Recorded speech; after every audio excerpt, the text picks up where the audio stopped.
নমস্কার বন্ধুরা, ঘরোয়া রান্নার রেসিপিতে সবাইকে স্বাগত। অনেক দিন পর আমরা আবার ফিরে এলাম। আমাদের ঘরোয়া রান্নার রেসিপিটা তোমরা সবাই মিলে দেখতে থাকো আর চ্যানেলটাকে প্লিজ সাবস্ক্রাইব করে দাও।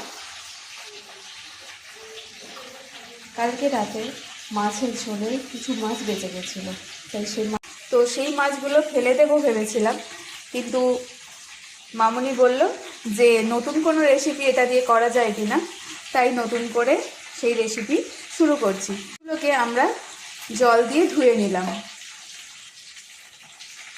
জল দিয়ে ধুয়ে একটা বাটিতে তুলে রাখলাম। মাছগুলোর থেকে কাঁটাগুলো বেছে নিয়েছি।